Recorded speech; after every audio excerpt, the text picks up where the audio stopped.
70% exigé, 48 heures imposées, et le dossier se referme sans avertissement comme un piège administratif. Le message promet un allègement comptable immédiat, mais il touche au contrôle de l'or, au travail local, aux recettes publiques et même à la marge diplomatique d'un État enclavé. Au palais, Ibrahim Traoré exige de déconstruire, comparer, puis replacer chaque variable dans une chronologie précise, avant que le temps n'installe l'inertie à la place du politique. Dans la nuit du Sahel, l'équilibre du Burkina Faso tremble déjà, dans les rues comme dans les chancelleries, minute après minute.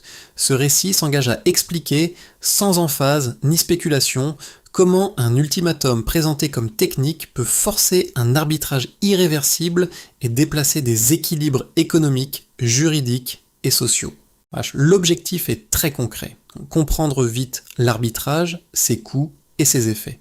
L'enjeu n'oppose pas héroïsme et soumission, mais liquidité à court terme et capacité de décision à long terme, dans un pays enclavé où chaque ajustement budgétaire redéfinit aussi la stabilité intérieure, la crédibilité régionale et les marges diplomatiques.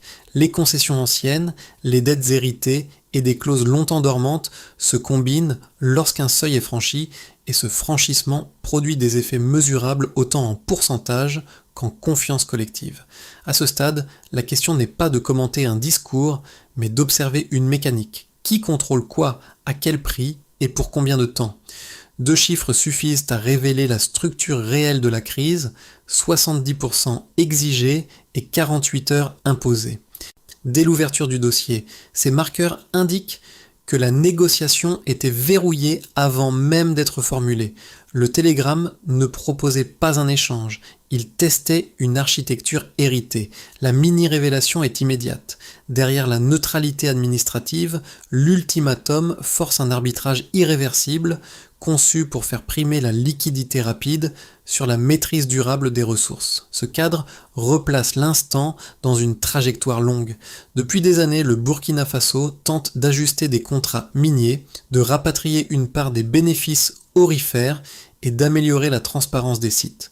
Vues de l'extérieur, ces corrections paraissent marginales. Dans le Sahel, elles déplacent pourtant des rapports rétablis depuis des décennies. La pression s'accumule alors silencieusement, jusqu'à prendre la forme d'un message compressé dans le temps. À l'intérieur du palais, la scène bascule vers la méthode. Une économiste, un ingénieur des mines, une juriste formée localement et un officier chargé des zones sensibles recomposent à voix basse les ramifications du télégramme. Chacun apporte un fragment vérifiable. Flux financiers, vulnérabilité opérationnelle, clauses juridiques dormantes, signaux sécuritaires périphériques. Lorsque Ibrahim Traoré entre, il ne tranche pas. Il exige que chaque variable soit déconstruite, comparée, puis replacée dans une chronologie précise. Cette discipline austère transforme la pression en outil d'analyse. La seconde révélation apparaît dans les annexes. L'ultimatum ne porte pas seulement sur l'or, mais sur un enchevêtrement de dettes anciennes, et de concessions fragmentées et d'accords tacites accumulés. La décision ne concerne donc pas un pourcentage isolé, mais la capacité d'un État à reprendre la maîtrise d'un système qui le dépassait. La question ouverte au départ trouve ici son premier verrou. Accepter aurait clos le dossier rapidement, refuser engage une séquence plus coûteuse mais structurante.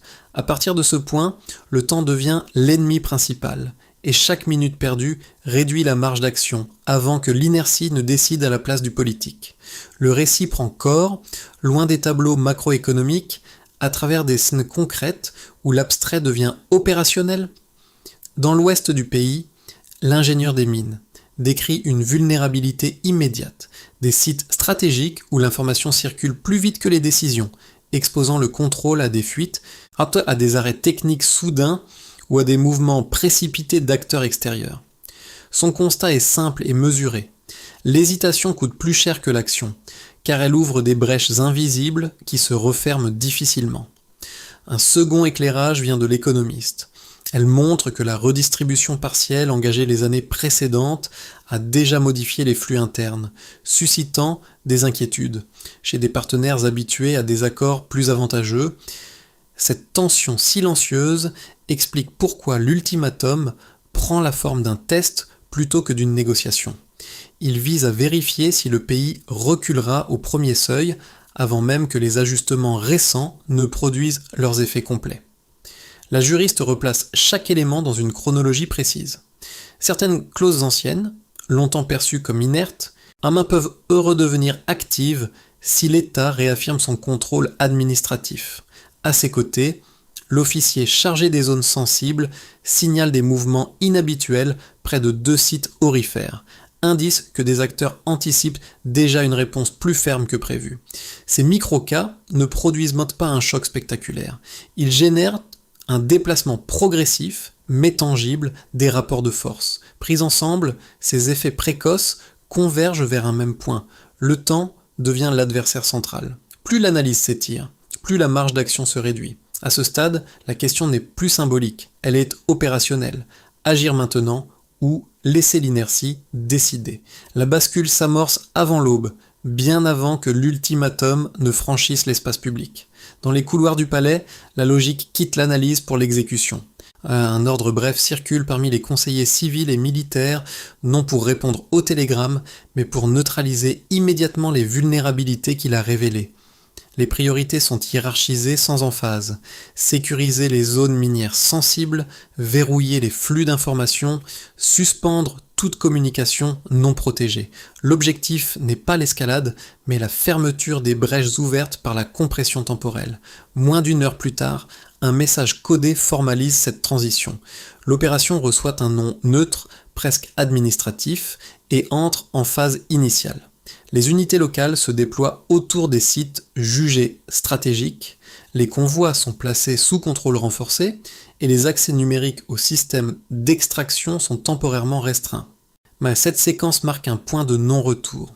Le calendrier diplomatique cède la place à une logique opérationnelle où chaque minute gagnée réduit l'exposition aux pressions extérieures. Au fil de la matinée, la tension monte d'un cran. Dans l'Ouest, plusieurs sites exploités par des sociétés étrangères voient leurs autorisations suspendues avec effet immédiat. Des équipes techniques tentent de joindre leurs sièges ou leurs relais institutionnels sans réponse rapide. Les réseaux électriques connaissent des interruptions brèves et ciblées afin d'éviter toute extraction de données ou de ressources à distance. Un silence technique s'installe, lourd mais maîtrisée, qui signale que la décision n'est plus théorique. Elle s'inscrit désormais dans des actes vérifiables. Vers la mi-journée, un premier signal visuel circule. Un drapeau national flotte au-dessus d'une installation reprise sous contrôle public. Les radios locales relaient l'information avec prudence, évitant les superlatifs. Pourtant, l'effet est immédiat. Les marchés régionaux s'agitent, des analystes évoquent une onde inattendue, et les discussions populaires se chargent d'un mélange d'inquiétude et d'attente. Le récit change d'échelle, passant du palais à la rue, puis des rues aux chancelleries. C'est dans ce contexte qu'Ibrahim Traoré apparaît brièvement devant une tribune improvisée. Le message est court, sans emphase. Il rappelle que la dette ne peut dicter l'avenir d'un pays qui cherche à reconstruire ses marges de décision. Cette intervention ne cherche pas l'adhésion émotionnelle. Elle fixe une ligne lisible pour l'administration comme pour la population. Elle valide publiquement ce qui s'est joué dans l'ombre depuis l'aube et transforme une suite d'ordres techniques en trajectoire politique assumée. Les réactions extérieures suivent rapidement. Des capitales multiplient les appels diplomatiques, qualifiant la situation de crise potentielle. En parallèle, les indicateurs financiers réagissent. Le cours de l'or progresse dans la journée, signe que les acteurs anticipent une reconfiguration des circuits d'approvisionnement. 2 récits émergent alors irréconciliables, l'un évoque un risque majeur et immédiat, l'autre un refus assumé qui ouvre un précédent. En fin de journée, les rues d'Ouagadougou deviennent un baromètre social. Des rassemblements spontanés se forment, sans mot d'ordre officiel. Des gestes symboliques apparaissent, modestes mais répétés, indiquant que la décision dépasse le cadre institutionnel. La séquence s'achève par une réunion restreinte au sommet de l'État. La ligne est confirmée. Il ne s'agit plus de négocier un pourcentage, mais de tenir une trajectoire. À partir de cet instant, la rupture cesse d'être hypothétique. Elle est actée, portée et surveillée. Le point de départ est clair et mesurable. Avant l'ultimatum, la structure d'endettement extérieur du Burkina Faso atteignait environ 5,6 milliards de dollars, héritage de plus de 2 décennies d'accords asymétriques et de refinancements successifs. Ce niveau constituait le point de référence, une contrainte connue, intégrée aux équilibres budgétaires, mais rarement interrogée dans son lien direct avec le contrôle des ressources. L'exigence reçue promettait un allègement comptable rapide. L'écart associé aurait été immédiat sur les tableaux financiers, mais durable sur la perte de marge de décision. Un second indicateur structurel concerne la production aurifère nationale, estimée à près de 85 tonnes par an. Avant la crise, une large part de cette production échappait encore au contrôle administratif direct, conséquence de concessions fragmentées et de circuits d'exportation hérités. Le refus de l'ultimatum modifie l'écart observé dès les premières 24 heures. La reprise d'autorité sur plusieurs sites ne crée pas de richesse nouvelle, elle recentralise des flux existants.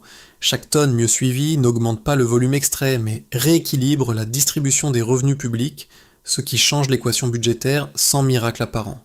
Le troisième chiffre éclaire le coût immédiat de la rupture. Les projections techniques internes anticipent une contraction du PIB d'environ moins 3,2% sur la première année. Cette baisse n'est ni masquée ni relativisée. Elle correspond à un pays enclavé qui réorganise brutalement ses circuits logistiques, financiers et diplomatiques. La baisse observée est réelle, mais il doit être lu comme un signal de transition, une perte à court terme associée à une tentative de gain structurel à moyen terme si la maîtrise des flux miniers se consolide. Autour de ces trois pivots, des indicateurs secondaires complètent la lecture. Les premières estimations suggèrent une hausse potentielle de l'ordre de 22% des recettes minières publiques sur le trimestre suivant la reprise opérationnelle de certains sites. Cette projection reste conditionnelle et prudente. Sa valeur n'est pas dans la précision absolue, mais dans sa direction. Elle indique que la trajectoire des recettes commence à refléter des décisions internes plutôt que des transferts négociés à l'extérieur. Un dernier signal, plus discret, concerne les circuits monétaires. Sur plusieurs mois, la part des transactions réglées en francs CFA recule légèrement au profit de paiements bilatéraux ou locaux. Le mouvement est modeste, mais significatif. Il ne traduit pas une rupture monétaire, mais une diversification progressive, révélatrice d'une recherche de résilience face aux mécanismes de dépendance existants. Pris ensemble, ces chiffres ne cherchent pas à rassurer. Ils fournissent un langage commun pour mesurer les écarts, surveiller les risques et tester la cohérence des choix. Dans cette lecture froide, Ibrahim Traoré n'est pas évalué à l'aune d'un discours, mais à celle de variations observables, assumées et suivies dans le temps. La souveraineté cesse d'être un principe abstrait. Elle devient une suite d'indicateurs, chacun porteur de coûts immédiats et d'opportunités conditionnelles. Deux lectures opposées s'imposent rapidement, chacune portée par une cohérence interne difficile à écarter. La première, défendue par des acteurs pragmatiques, considère la décision comme un pari excessivement risqué. Selon eux, un État enclavé, historiquement dépendant d'alliances financières, logistiques et sécuritaires extérieures, ne peut absorber sans dommage un choc diplomatique aussi frontal. Ils invoquent des précédents régionaux où la revendication d'une souveraineté minière a conduit à des sanctions ciblées, à une spéculation accrue, puis à un affaiblissement rapide des structures économiques. Leur raisonnement est linéaire.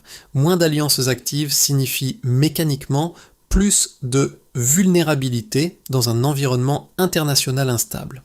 Un second argument renforce cette prudence. Les chaînes d'approvisionnement minières, rappelle-t-il, sont intégrées à des réseaux complexes de transport, d'assurance et de financement.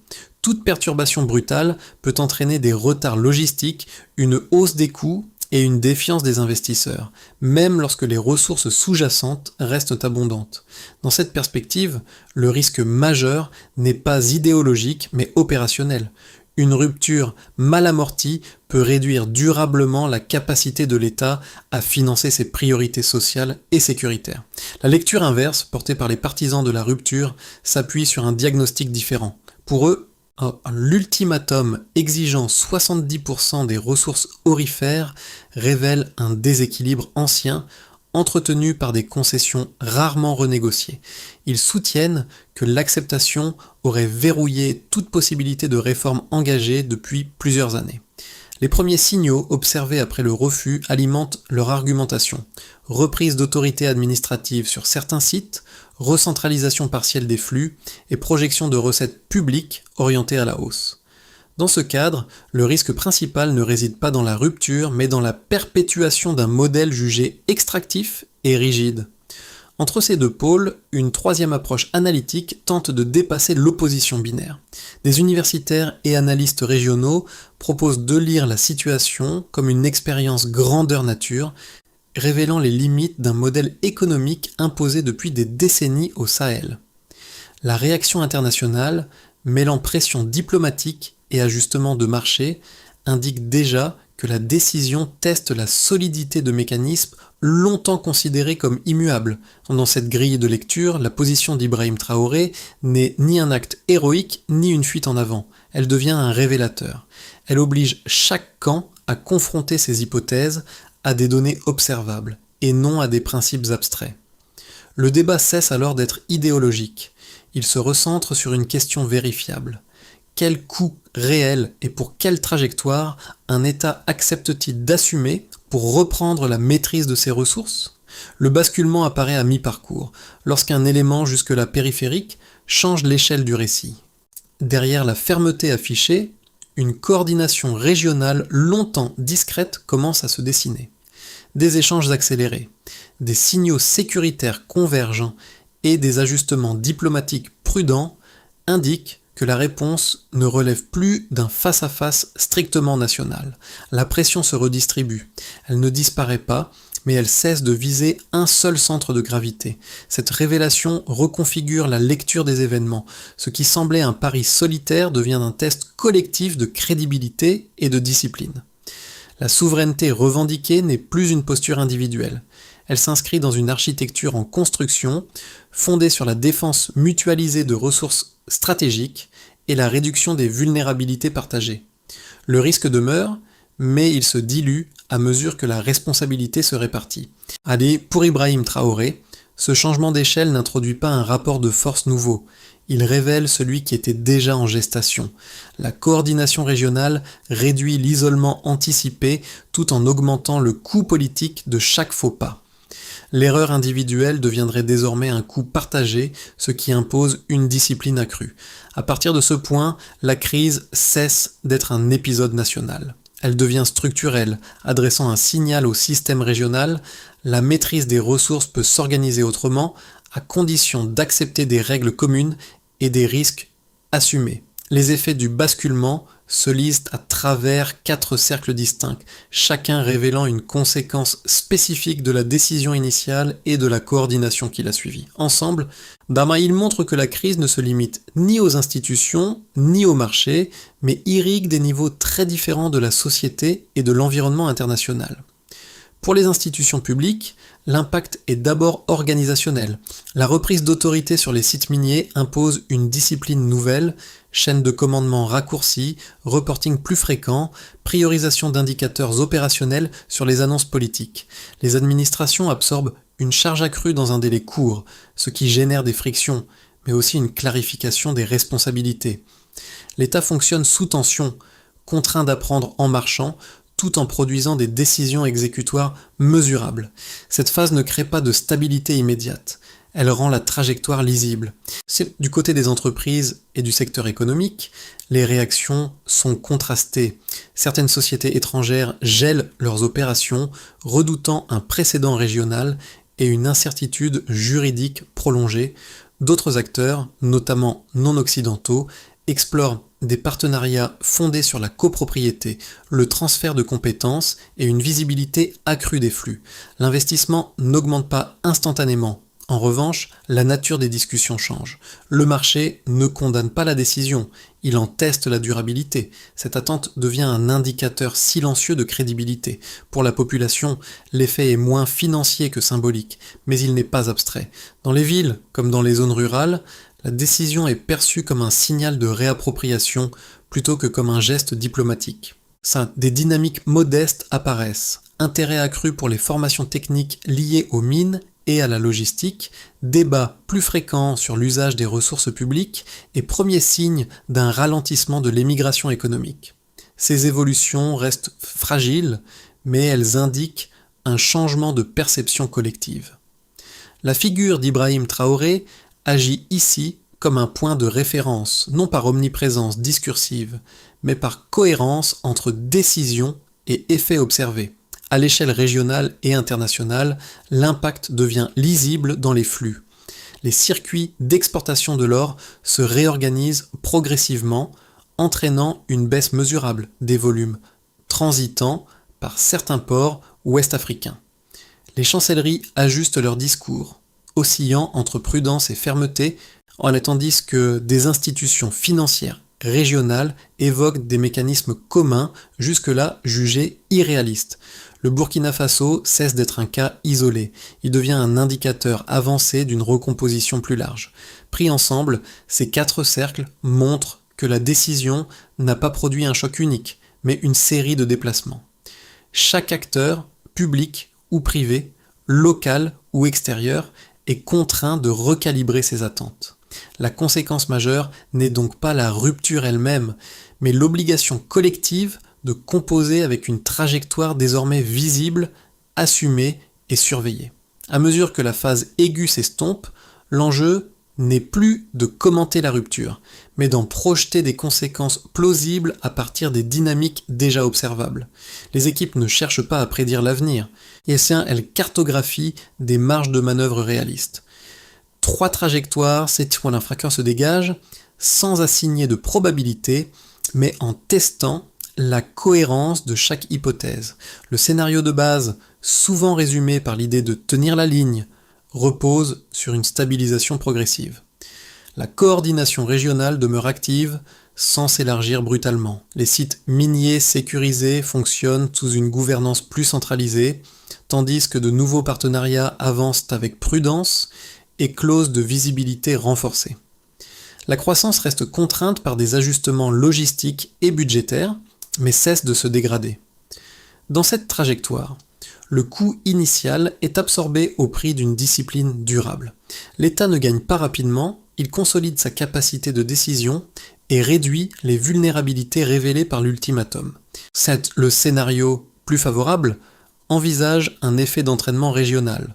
D'autres pays du Sahel renforcent leur coopération sur les infrastructures, la sécurité et certains mécanismes financiers. Des projets communs émergent, soutenus par des acteurs extérieurs, acceptant des cadres plus équilibrés et des exigences de transparence accrues.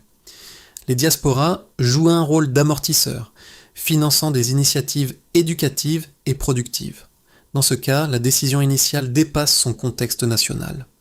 Elle devient un précédent structurant, transformant une contrainte en levier collectif à condition que la discipline commune soit maintenue dans la durée.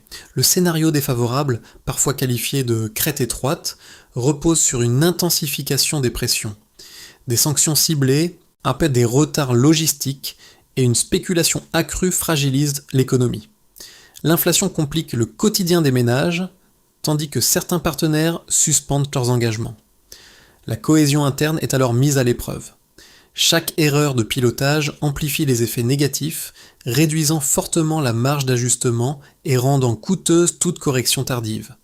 Face à ces trajectoires, une règle de navigation s'impose, évaluer les décisions non en fonction du gain immédiat, mais de leur résilience à 12 mois. Si une mesure améliore la trésorerie aujourd'hui, mais fragilise la capacité d'agir demain, elle est écartée. Ce principe n'élimine pas le risque, il en redéfinit simplement le cadre, en privilégiant la cohérence sur la vitesse. Pour saisir ce que la crise signifie concrètement, il faut quitter les salles de décision et observer comment 3 espaces de la vie collective absorbe les effets du choix initial. Chacun révèle une réception différente, mais tous participent à la stabilisation, ou non, de la trajectoire engagée. Dans les foyers et la vie quotidienne, l'impact prend la forme d'une vigilance accrue, les annonces publiques sont suivies moins par curiosité politique que pour comprendre comment les ressources sont gérées et pourquoi certains ajustements exigent des efforts temporaires. Les discussions de quartier intègrent des notions autrefois techniques, comme la dette, la redistribution ou la valeur ajoutée locale. Cette appropriation reste fragile, mais elle marque un déplacement. Les décisions nationales cessent d'être perçues comme lointaines. Une première piste s'impose alors naturellement, sans injonction, considérer l'information économique comme un bien commun à partager et à vérifier. Dans les milieux professionnels, la transition agit comme un révélateur de priorité. Les secteurs liés aux mines, à la logistique et aux services techniques voient apparaître des opportunités conditionnelles, tandis que d'autres ressentent la pression d'une réorganisation rapide. Les travailleurs et les entreprises locales partagent une interrogation centrale. Comment transformer une contrainte conjoncturelle en amélioration durable des compétences et de la productivité? De cette question découle une seconde piste pragmatique: renforcer la formation locale, la maintenance et le transfert de savoir-faire, afin de réduire la dépendance aux expertises extérieures. Enfin, au sein de la société civile et des espaces éducatifs, la situation devient un objet d'étude méthodique.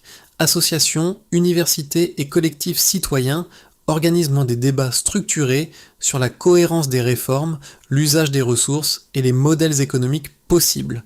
Cette dynamique ne produit pas un consensus immédiat. Elle favorise un apprentissage collectif où prudence et espoir coexistent sans s'exclure. À la croisée de ces trois espaces, une conclusion se dessine. Personne n'est simple spectateur. Chacun contribue à son échelle à la capacité du pays à tenir une ligne exigeante sans rompre. Pour éviter que la décision ne reste un geste ponctuel, une feuille de route précise est mise en place, fondée sur des actions mesurables, assignées et limitées dans le temps. L'objectif n'est pas d'accélérer à tout prix, mais de convertir la rupture initiale en stabilité durable, capable de résister à des pressions prolongées. Le premier axe concerne la sécurisation intégrale des sites miniers. Des unités mixtes assurant une présence continue sur les zones sensibles, avec un indicateur simple et vérifiable. Aucune extraction ou transfert non autorisé dans les rapports mensuels. Cette règle austère vise à fermer durablement les brèches révélées par l'ultimatum. Le deuxième axe porte sur la révision contractuelle et fiscale. Les concessions existantes sont réexaminées selon des critères de transparence, de redistribution locale et de conformité juridique. Chaque trimestre, des bilans intermédiaires évaluent l'écart entre la valeur produite et l'intérêt national afin de corriger sans délai les déséquilibres persistants. Le troisième axe engage la modernisation des échanges financiers. Un système de paiement national interconnecté aux réseaux régionaux est déployé par étapes. Le succès n'est pas jugé sur l'innovation technologique, mais sur l'augmentation progressive des transactions internes sécurisées et traçables. Un quatrième axe vise l'éducation économique collective. Des modules pédagogiques expliquant simplement dette, ressources et flux commerciaux. Leur intégration dans les cursus et les médias publics devient un indicateur central de compréhension partagée. À la demande d'Ibrahim Traoré, cette feuille de route repose sur une idée directrice. La souveraineté ne se proclame pas. Elle se vérifie dans la cohérence des actes, trimestre après trimestre. 1 an après l'ultimatum, les visages qui avaient occupé la petite salle de crise réapparaissent sur une place plus vaste, au cœur de Ouagadougou. L'économiste au ton posé, l'ingénieur des mines, la juriste formée localement et l'officier chargé des zones sensibles se tiennent en retrait, observant une foule attentive. Leur présence rappelle que la première réponse à la pression extérieure n'a jamais été un geste spectaculaire, mais un travail méthodique, construit dans l'urgence et tenu dans la durée. Sur une estrade sobre, Ibrahim Traoré s'exprime brièvement. Il ne célèbre pas une victoire et n'invoque aucun symbole grandiloquent. Il rappelle un chemin, celui qui a transformé un ultimatum chiffré en une séquence d'apprentissage collectif où chaque décision a dû être expliquée, assumée et mesuré. Le propos est austère, presque technique, mais il résonne précisément parce qu'il correspond au mois écoulé. La phrase centrale, reprise ensuite dans les conversations ordinaires, se tient en peu de mots: protéger ce qui appartient au pays. Elle agit moins comme un slogan que comme un rappel de méthode. Elle renvoie au télégramme initial, à la compression du temps et au refus de déléguer l'avenir à une équation comptable. Dans ce retour au motif d'origine, une idée s'impose avec calme. La stabilité obtenue ne relève ni du miracle, ni de la posture.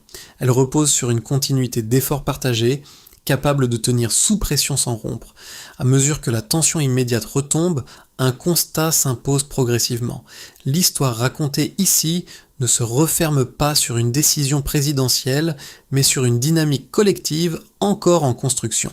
Dans les marchés, les écoles et les administrations, les conversations changent de registre. La souveraineté n'est plus évoquée comme un principe lointain ou un mot d'ordre abstrait, mais comme une pratique quotidienne, faite de choix modestes, de vigilance partagée et d'arbitrage expliqué. Les initiatives locales, les projets communautaires et les débats publics prolongent l'élan né pendant la crise. Rien n'exige une mobilisation spectaculaire. L'essentiel réside ailleurs.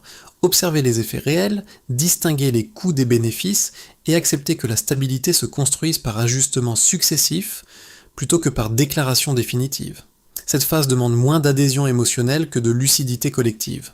Dans ce cadre, la trajectoire engagée sous Ibrahim Traoré demeure ouverte. Elle peut se consolider, se corriger ou se fragiliser selon les choix à venir et la constance des méthodes adoptées.